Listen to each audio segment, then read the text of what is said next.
ನಮ್ಮೂರಿನ local boys ಜೊತೆ ನಾನು ಇಲ್ಲಿ ಬಂದಿದ್ದೀನಿ. ಎಂಟ್ರಿನ ಕ್ಲೋಸ್ ಮಾಡಿದ್ದಾರೆ. ನೀವು ಸೋಷಿಯಲ್ ಮೀಡಿಯಾದಲ್ಲೆಲ್ಲ ನೋಡಿರ್ಬೋದು ಅದನ್ನು ಯಾಕೆ ಕ್ಲೋಸ್ ಮಾಡಿದ್ದಾರೆ ಅಂತ ಹೇಳ್ಬಿಟ್ಟು. ಕೆಲವೊಂದು ಇನ್ಸಿಡೆಂಟ್ ಆಗಿರೋದ್ರಿಂದ ಇಲ್ಲಿ ಯಾವುದೇ ವೆಹಿಕಲ್ನ ಎಂಟ್ರಿ ಮಾಡ್ತಾ ಇಲ್ಲ.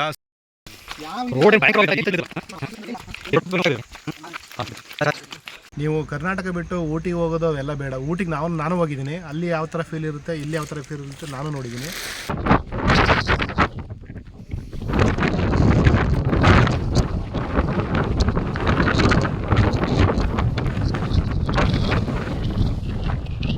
ಹಾಯ್ ಫ್ರೆಂಡ್ಸ್, ನಾನಿವತ್ತು ಒಂದು ಸುಂದರವಾದ ಜಾಗ ಕರ್ಕೊಂಡು ಹೋಗ್ತಾ ಇದ್ದೀನಿ.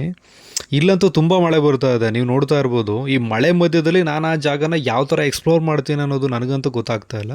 ಬಟ್ ಇರೋದ್ರಲ್ಲಿ ಬೆಸ್ಟಾಗಿ ತೋರಿಸೋದಕ್ಕೆ ಟ್ರೈ ಮಾಡ್ತೀನಿ. ಹಾಗೆಯೇ ನಾನು ಈ ಜಾಗನ ಯಾವುದೇ ರೀತಿ ತೋರಿಸ್ಬೋದು, ಬಟ್ ಇದು ನೋಡೋದಕ್ಕೆ ತುಂಬ ಅಲ್ಟಿಮೇಟ್ ಆಗಿದೆ. ಅಟ್ಲೀಸ್ಟ್ ಒಂದು ಸಲನಾದರೂ ಈ ಪ್ಲೇಸ್ನ ವಿಸಿಟ್ ಮಾಡಿದರೆ ಪ್ರತಿಯೊಬ್ಬರಿಗೂ 100% ಖುಷಿ ಸಿಗೋದಂತೂ ಪಕ್ಕ. ಎಸ್, ನಾನು ಇವಾಗ ನಿಮ್ಮನ್ನು ಕರ್ಕೊಂಡು ಹೋಗ್ತಾ ಇರೋದು ಪಟ್ಲ ಬೆಟ್ಟಕ್ಕೆ. ಈ ಪಟ್ಲ ಬೆಟ್ಟ ಬಂದುಬಿಟ್ಟು ಸಕಲೇಶಪುರ ತಾಲೂಕಿನ ಒಣಗೂರು ಕೂಡ್ರಸ್ತೆಯಿಂದ ಬಿಸ್ಲೆ ರೂಟಲ್ಲಿ ಹೋಗಬೇಕಾದ್ರೆ ನಾವು ಇದನ್ನು ನೋಡ್ಬೋದು. ಹಾಗೆಯೇ ನೀವು ಈ ರೋಡ್ ಅಕ್ಕಪಕ್ಕ ನೋಡ್ತಾ ಇದ್ದೀರಲ್ವ, ಈ ಗ್ರೀನರಿ ಏನು ಕಾಣ್ತಾ ಇದೆ, ಈ ಗ್ರೀನರಿ ವರ್ಷದ ಯಾವುದೋ ಮಳೆಗಾಲದಲ್ಲಿ ಮಾತ್ರ ಈ ಥರ ಕಾಣ್ತಾ ಇರಲ್ಲ. ವರ್ಷದ ಪ್ರತಿಯೊಂದು ದಿನವೂ ಇದೇ ರೀತಿ ಇರುತ್ತೆ. ಒಂದು ಲೆಕ್ಕದಲ್ಲಿ ಹೇಳಬೇಕು ಅಂತ ಹೇಳಿದರೆ ಪ್ರಕೃತಿಯನ್ನು ಸವಿಯೋಂಥವ್ರಿಗೆ ಇದು ಹೇಳಿ ಮಾಡಿಸಿದಂಥ ಜಾಗ ಅಂತ ಹೇಳಿದರೆ ನಿಜವಾಗ್ಲೂ ತಪ್ಪಿಲ್ಲ. ನಮ್ಮೂರಿನ ಲೋಕಲ್ ಬಾಯ್ಸ್ ಜೊತೆ ನಾನು ಇಲ್ಲಿ ಬಂದಿದ್ದೀನಿ. ಸ್ವಲ್ಪ ಟೈಮ್ ಹಿಂದೆ ಇಲ್ಲಿ ಬಂದುಬಿಟ್ಟು ಇಲ್ಲಿ ಎಂಟ್ರಿನ ಕ್ಲೋಸ್ ಮಾಡಿದ್ದಾರೆ. ನೀವು ಸೋಷಿಯಲ್ ಮೀಡಿಯಾದಲ್ಲೆಲ್ಲ ನೋಡಿರ್ಬೋದು ಅದನ್ನು ಯಾಕೆ ಕ್ಲೋಸ್ ಮಾಡಿದ್ದಾರೆ ಅಂತ ಹೇಳ್ಬಿಟ್ಟು. ಕೆಲವೊಂದು ಇನ್ಸಿಡೆಂಟ್ ಆಗಿರೋದ್ರಿಂದ ಇಲ್ಲಿ ಯಾವುದೇ ವೆಹಿಕಲ್ನ ಎಂಟ್ರಿ ಮಾಡ್ತಾ ಇಲ್ಲ. ಸೊ ಇಲ್ಲಿಂದ ನಾವು ಸ್ಟಾರ್ಟಿಂಗ್ ಪಾಯಿಂಟಿಂದ ಪೂರ್ತಿ ಟಾಪ್ ಎಂಡ್ವರೆಗೂ ಹೋಗಬೇಕು ಅಂತ ಹೇಳಿದ್ರು ಬೈ ವಾಕಲ್ಲೇ ನಾವು ಇವಾಗ ಹೋಗಬೇಕು. ಸೊ ಯಾವ ಥರ ಹೋಗೋದು, ಯಾವ ಥರ ಹೋಗ್ತೀವಿ, ಮತ್ತು ಎಷ್ಟು ಟೈಮ್ ಆಗುತ್ತೆ, ಎಷ್ಟು ಟೈಮ್ ಹಿಡಿಯುತ್ತೆ ಅನ್ನೋದ್ರ ಬಗ್ಗೆ ಎಲ್ಲ ನಿಮಗೆ ಡೀಟೇಲ್ಸ್ ಕೊಡ್ತಾ ಹೋಗ್ತೀನಿ. ಬನ್ನಿ ಹೋಗೋಣ. ನೋಡಿಲಿ, ನಾವು ನಡ್ಕೊಂಡು ಹೋಗ್ತಾ ಇರೋದು ಎಷ್ಟು ಭಯಂಕರವಾಗಿದೆಯಪ್ಪ ಅಂತ ಅಂದರೆ, ಈ ಸ್ವಲ್ಪ ದಿನದಿಂದ ವೆಹಿಕಲ್ ಬರ್ತಾ ಇಲ್ಲ ನೋಡಿ. ಅದಕ್ಕೋಸ್ಕರ ಇವಾಗ ರೋಡ್ ಪಕ್ಕದಲ್ಲಿರೋ ಕಾಡಿನ ಪೊದೆಗಳೆಲ್ಲ ಇವಾಗ ರೋಡ್ ಮಧ್ಯಕ್ಕೆ ಬಂದ್ಬಿಟ್ಟೈತೆ. ನಾವು ಅದ್ರ ಮಧ್ಯದಲ್ಲಿ ಈ ಜಲ್ಲಿ ರೋಡ್ ಮೇಲೆ ನಡ್ಕೊಂಡು ಹೋಗ್ತಾ ಇದ್ದೀವಿ. ಈ ನಮ್ಮ ಫ್ರೆಂಡ್ಸ್ಗಳಿಗೆ ನೋಡಿ ಇಲ್ಲಿ ಎಷ್ಟು ಆರಾಮಾಗಿ ನಡ್ಕೊಂಡು ಹೋಗ್ತಾ ಇದ್ದಾರೆ ಅಂತ ಹೇಳಿದರೆ, ಕಾಡು ಬಗ್ಗೆ ಮಾತಾಡ್ಕೊಂಡು ಆರಾಮಾಗಿ ಅವ್ರ ಪಾಡಿಗೆ ಮುಂದೆ ಹೋಗ್ತಾ ಇದ್ದಾರೆ. ನಾನು ಅವ್ರ ಹಿಂದೆ ವೀಡಿಯೋ ಮಾಡ್ಕೊಂಡು ಹೋಗ್ತಾ ಇದ್ದೀನಿ. ನನಗಂತೂ ತುಂಬ ಭಯ ಆಗ್ತಾ ಇದೆ, ಎಲ್ಲ ಆನೆಗೇನೆ ಬಂದ್ಬಿಟ್ಟು ಅಪ್ಪ ಅಂತ ಹೇಳ್ಬಿಟ್ಟು.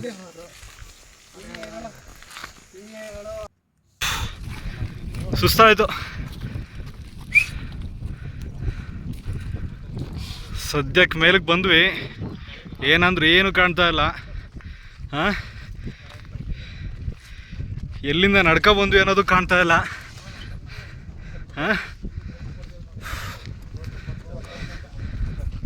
ಪಿಕಪ್ ಹೊಡೆದು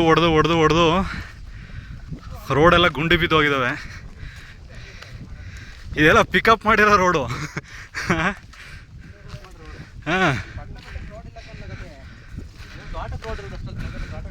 ಹಾಂ, ವಿನೋದಂತೂ ಸಿಕ್ಕಾಬಿಟ್ಟು ಎಕ್ಸ್ಪ್ಲೈನ್ ಮಾಡ್ತಾವನೆ.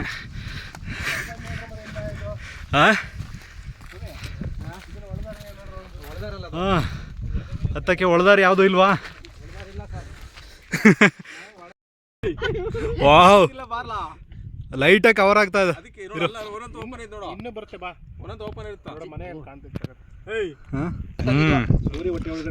ನೀಟಾಗಿ ಇದಾಯ್ತಾ ಇದೆ, ಕ್ಲಿಯರ್ ಆಗ್ತಾ ಇದೆ. ಹೆಂಗ್ ಮೂವ್ ಆಗ್ತಾ ಇದೆ ನೋಡಲ್ಲಿ. ಹೋಯ್ತು ಮತ್ತೆ ಇಲ್ಲಿಂದ. ವಾವ್, ಈಗಂತೂ ಸಕ್ಕದ ಕಾಣ್ತಾ ಇದೆ ಅಲ್ವಾ? ನಿಜ. ಆದ್ರೂ ಅಲ್ಲಲ್ಲ, ಸುಮ್ಮನೆ ಈ ಎಂತೆಂಥೋ ಪ್ಲೇಸ್ಗೆ ಹೋಗ್ಬೇಕು ಅಂತ ಅಂತೀವಲ್ಲ, ನಮ್ಮ ಹತ್ರದಲ್ಲಿರೋ ಪ್ಲೇಸ್ ನೋಡಿ, ಇಲ್ಲಿ ನಮ್ಮೂರ ಹತ್ರದಲ್ಲಿರೋ ಪ್ಲೇಸ್. ಪ್ರಕೃತಿ ಸೌಂದರ್ಯದ ಮುಂದೆ ಬೇರೆ ಏನೂ ಇಲ್ಲ ಬಿಡತ್ತಾಗಿ. ಓಕೆ, ಟಾಪ್ಗೆ ಹೋಗೋಣ ಬನ್ನಿ. ಇವಾಗ ಫ್ರೆಂಡ್ಸ್ ಎಲ್ಲ ನನ್ನನ್ನು ಬಿಟ್ಟು ಮುಂದೆ ಹೋಗ್ತಾ ಇದ್ದಾರೆ ನೋಡಿ. ಇಲ್ಲಿ ಕಾಣ್ತಾ ಇದ್ದಾರಲ್ವ, ಚಿಕ್ಕದಾಗಿ ಕಾಣ್ತಾ ಇದ್ದಾರೆ. ಬಟ್ ಅವ್ರು ತುಂಬ ದೂರದಲ್ಲೇನಿಲ್ಲ, ಚಿಕ್ಕದಾಗಿದ್ದಾರೆ. ಆಲ್ಮೋಸ್ಟ್ ಇವಾಗ ಫುಲ್ ಟಾಪಲ್ಲಿದ್ದೀವಿ. ಟಾಪ್ ವ್ಯೂ ನೋಡ್ಬೋದು ನೀವು. ಇಲ್ಲಿ ಜರ್ಕಿನ್ ಹೋಯ್ತು, ಏನಂದ್ರೆ ಏನು ಕಾಣ್ತಾ ಇಲ್ಲ. ಫುಲ್ ಟಾಪಲ್ಲಿದ್ದೀವಿ ನೋಡಿ. ಅಲ್ಲಿ ನಮ್ಮ ಫ್ರೆಂಡ್ಸ್ ಅಲ್ಲಿದ್ದಾರೆ, ಫುಲ್ಲು ಟಾಪಲ್ಲಿದ್ದಾರೆ. ಬಟ್ ತುಂಬ ದೂರ ಇಲ್ಲ, ನನಗೂ ಅವ್ರಿಗೂ ಡಿಸ್ಟೆನ್ಸ್ ಏನು ತುಂಬ ಇಲ್ಲ.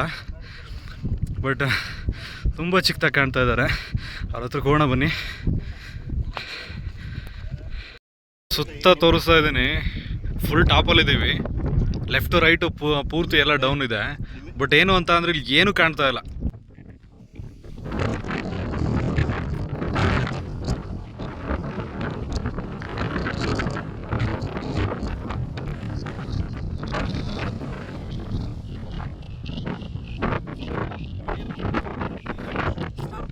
ಪಟ್ಲಾಬೆಟ್ಟ ಟಾಪಿಂದ ವ್ಯೂ ನೋಡೋದು ತುಂಬಾ ಚೆನ್ನಾಗಿದೆ. ಬಟ್ ಫಾಗ್ ಫುಲ್ ಕವರ್ ಆಗಿರೋದ್ರಿಂದ ನಿಮ್ಗೆ ಇಲ್ಲಿ ತೋರಿಸೋದಕ್ಕೆ ಸ್ವಲ್ಪ ಕಷ್ಟ ಆಗ್ತಾ ಇದೆ.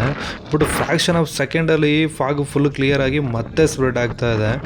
ಇಲ್ಲಿಂದ ಲೆಫ್ಟ್ ರೈಟ್ ನೀವು ಎಲ್ಲೇ ನೋಡ್ಬೋದು, ಎಲ್ಲಿ ನೋಡಿದ್ರು ಪಾತಾಳ ಇದೆ. ಹಾಗೆ ನನ್ನ ಸಜೆಷನ್ ಏನಪ್ಪ ಅಂತ ಹೇಳಿದರೆ, ಇಲ್ಲಿ ಬರೋವಂಥವ್ರು ಮಳೆಗಾಲ ಸ್ಟಾರ್ಟ್ ಆಗೋ ಟೈಮಲ್ಲಿ ಇಲ್ಲ ಅಂತ ಹೇಳಿದರೆ ಮಳೆಗಾಲ ಮುಗಿದ ಮೇಲೆ ಬಂದರೆ ಒಳ್ಳೆಯದು. ಆವಾಗ ವ್ಯೂಸ್ ಮಾತ್ರ ಸೂಪರಾಗಿರುತ್ತೆ.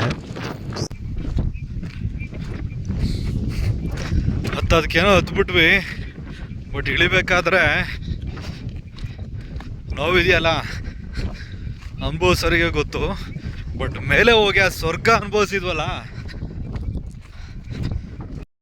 ಹಿಂದೆ ಮಳೆ ಇಲ್ಲ, ಏನಿಲ್ಲ, ಮಳೆ ಅಂತೂ ಬರ್ತಾನೆ ಇಲ್ಲ. ಇಲ್ಲಿ ಪೂರ್ತಿ ಈ ಮಂಜಿಂದ ಹಿಮ ಬೀಳ್ತಾ ಇದೆಯಲ್ವಾ, ಅದರಿಂದ ನಮ್ಮ ತಲೆ ಕೂದಲೆಲ್ಲ ಪೂರ್ತಿ ನೆಂದೋಗ್ಬಿಟ್ಟೈತೆ. ಹಿಂದೆ ನೋಡಿ, ಇಲ್ಲಿ ಹಿಂದೆ ಏನಂದ್ರೆ ಏನೂ ಕಾಣ್ತಾ ಇಲ್ಲ. ನಾವು ನಡ್ಕ ಬಂದಿದ್ದ ದಾರಿ ಸಹ ಕಾಣ್ತಾ ಇಲ್ಲ.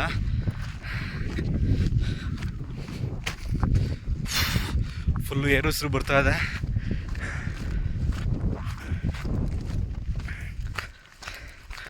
ಆಫ್ಟರ್ ಅಂತೂ ಸಿಕ್ಕಾಪಟ್ಟೆ ಎಂಜಾಯ್ ಮಾಡ್ಬೋದು ಇಲ್ಲಿ ಬಂದರೆ.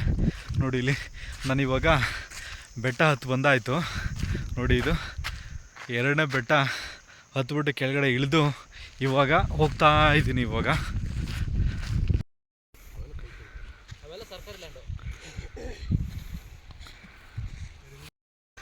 ನಾವಿವಾಗ ಟ್ರೆಕ್ಕಿಂಗ್ ಎಂಡ್ ಪಾಯಿಂಟಲ್ಲಿದ್ದೀವಿ. ಸೊ ನಮ್ಮ ಜೊತೆ ಬಂದಂಥವ್ರು ಅವರ ಎಕ್ಸ್ಪೀರಿಯೆನ್ಸ್ ಯಾವ ಥರ ಶೇರ್ ಮಾಡ್ಕೊಳ್ತಾರೆ ಅಂತ ಹೇಳ್ಬಿಟ್ಟು ಕೇಳೋಣ ಬನ್ನಿ. ಪಟ್ಲಾಬೆಟ್ಟ ಅಂತ ಹೇಳ್ಬಿಟ್ಟು, ಇದು ಸಕಲೇಶ್ಪುರ, ಹಾಸನ ಜಿಲ್ಲೆ ಸಕಲೇಶ್ಪುರ ತಾಲೂಕು ಯಶ್ಲೂರು ವಲಯದಲ್ಲಿ ಇದು ಅದಕ್ಕೆ ಆ ವ್ಯಾಪ್ತಿಗೆ ಬರುತ್ತೆ. ತುಂಬ ಚೆನ್ನಾಗಿದೆ ಪ್ರಕೃತಿ. ಇದು ಕೊಡಗು ಮತ್ತು ದಕ್ಷಿಣ ಕನ್ನಡ ಮತ್ತು ಸಕಲೇಶ್ಪುರ ಈ ಭಾಗದ ಒಂದು ಎಂಡಿಂಗ್ ಪಾಯಿಂಟ್ ಆಗಿರುತ್ತೆ. ತುಂಬ ಚೆನ್ನಾಗಿದೆ. ಎಲ್ಲ ಕಡೆಯಿಂದ ಪ್ರವಾಸಿಗರು ಬರ್ತಾ ಇದ್ದಾರೆ. ಯಾಕೆ ಅಂದರೆ ಈ ಒಂದು ಸೋಷಿಯಲ್ ಮೀಡಿಯಾಗಳು ತುಂಬ ಡೆವಲಪ್ ಆಗಿರೋದ್ರಿಂದ ಇದು ಕೂಡ ನಮ್ಮ ಒಂದು ಸ್ಥಳೀಕರು, ನಾವಿಲ್ಲೇ ಒಂದು 5 ಕಿಲೋಮೀಟರ್ ಅವರು, ನಾವು ನೋಡಿರಲಿಲ್ಲ. ತುಂಬ ಚೆನ್ನಾಗಿದೆ ಅಂತ ಹೇಳಿದರು. ಹಾಗೂ ಅದಕ್ಕೋಸ್ಕರ ನಾವು ಇವತ್ತು ಬಂದಿದ್ದು, ವಿಸಿಟ್ ಮಾಡಿದ್ವಿ. ತುಂಬ ಒಳ್ಳೆ ಫೀಲ್ ಕೊಡ್ತು. ನೀವು ಕರ್ನಾಟಕ ಬಿಟ್ಟು ಊಟಿಗೆ ಹೋಗೋದು ಅವೆಲ್ಲ ಬೇಡ. ಊಟಿಗೆ ನಾನು ಹೋಗಿದ್ದೀನಿ. ಅಲ್ಲಿ ಯಾವ ಥರ ಫೀಲ್ ಇರುತ್ತೆ, ಇಲ್ಲಿ ಯಾವ ಥರ ಫೀಲ್ ಇರುತ್ತೆ ನಾನು ನೋಡಿದ್ದೀನಿ. ಸೊ ಅದಕ್ಕಿಂತ ಇದು ತುಂಬ ಚೆನ್ನಾಗಿದೆ. ನೀವು ಒಂದ್ಸರಿ ವಿಸಿಟ್ ಮಾಡಿ, ನಿಮಗೆ ಅದು ನೀವು ಅನುಭವ ಪಡ್ಕೊಂಡ್ರೆ ನಿಮಗೆ ಗೊತ್ತಾಗುತ್ತೆ. ಇದು ಸಕಲೇಶ್ಪುರದಿಂದ ಒಂದು 35 ಕಿಲೋಮೀಟ್ರ್ ದೂರದಲ್ಲಿದೆ. ಕೂಟರಾಸದಿಂದ ಮುಂದೆ ಬರಬೇಕು. ತುಂಬ ಒಳ್ಳೆ ವ್ಯೂ ಇದೆ, ತುಂಬ ನೇಚರು, ತುಂಬ ಒಳ್ಳೆ ಗಾಳಿ, ತುಂಬ ಚೆನ್ನಾಗಿದೆ. ಆದರೆ ಇಲ್ಲಿ ಬರೋ ನನ್ನ ಒಂದು ರಿಕ್ವೆಸ್ಟ್ ಏನು ಅಂದರೆ, ಪ್ಲಾಸ್ಟಿಕ್ಗಳನ್ನು ಬಳಕೆನ ನಿಷೇಧ ಮಾಡಿ, ಮತ್ತು ಅಲ್ಲಿಂದ ಬೇರೆ ರೀತಿಯ ಒಂದು ಅಹಿತಕರ ಘಟನೆ ಆಗದಂಗೆ ನೀವು ಎಚ್ಚರಿಕೆ ವಹಿಸಿ. ದಯಮಾಡಿ ನಮ್ಮ ಒಂದು ಸಕಲೇಶ್ಪುರ ತಾಲೂಕನ್ನು ಉಳಿಸಿ. ಈ ಪಟ್ಲಾಬೆಟ್ಟದಲ್ಲಿ ಇನ್ನೊಂದು ವಿಶೇಷತೆ ಏನು ಅಂದರೆ, ಇಲ್ಲಿ ಬಿಸಿಲೆ ಬ್ಯೂಟಿ ಸ್ಪಾಟು ಒಂದು ನೋಡ್ಬೋದು, ಆಮೇಲೆ ಮಲ್ಲಳ್ಳಿ ಫಾಲ್ಸ್ ಒಂದು ನೋಡ್ಬೋದು. ಆಮೇಲೆ ತುಂಬ ಚೆನ್ನಾಗಿದೆ ವ್ಯೂ. ಅವೆರಡನ್ನೂ ಅಲ್ಲಿ ಹೋಗಿ ನೋಡೋಕ್ಕಿಂತ ಇಲ್ಲೇ ನೋಡ್ಬೋದು. ಅಷ್ಟು ಚೆನ್ನಾಗಿ ಕಾಣುತ್ತೆ ಎಲ್ಲನೂ. ಒಂದು ಎಲ್ಲ ಲೆಕ್ಕದಲ್ಲಿ ಹೇಳ್ಬೇಕಂದ್ರೆ ಒಂದು ಅಲ್ಟಿಮೇಟ್ ಪ್ಲೇಸ್ ಇದು. ಸೂಪರ್ ಆಗಿದೆ, ಅವಸಮ್ ಆಗಿದೆ. ಟ್ರೈ ಮಾಡಿ. Thank you. ಲೇಖನ ಅಂತ ಹೇಳ್ಬಿಟ್ಟು ತುಂಬ ಚೆನ್ನಾಗಿ ಎಲ್ಲ ವಿಡಿಯೋ ಮಾಡ್ಕೊಂಡು ತುಂಬ ಅವರ ಒಂದು ಬ್ಲಾಗಲ್ಲಿ ಹಾಕ್ತಾಯಿದ್ದಾರೆ. ದಯಮಾಡಿ ನೀವೆಲ್ಲ ಇದನ್ನು ನೋಡಿ ಇದಕ್ಕೆ ಪಟ್ಲಾಬೆಟ್ಟಕ್ಕೆ ಬನ್ನಿ. ಈ ಯೂಟ್ಯೂಬ್ ಚಾನಲ್ ಸಬ್ಸ್ಕ್ರೈಬ್ ಮಾಡಿ ಆ್ಯಂಡ್ ಫಾಲೋ ಮಾಡಿ. ಈ ವಿಡಿಯೋನ ಸಬ್ಸ್ಕ್ರೈಬ್ ಮಾಡಿ ಮತ್ತು ಫಾಲೋ ಅಪ್ ಮಾಡಿ. ಇದಿಷ್ಟು ನಮ್ಮ ಪಟ್ಲಾಬೆಟ್ಟದ ಕಥೆಯಾಗಿತ್ತು.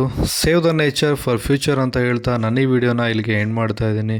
ಈ ವಿಡಿಯೋ ಇಷ್ಟ ಆಗಿದ್ರೆ ಲೈಕ್, ಶೇರ್ ಮತ್ತು ಸಬ್ಸ್ಕ್ರೈಬ್ ಮಾಡೋದನ್ನ ಮರಿಬೇಡಿ, ಆಯಿತಾ? ಬಾಯ್.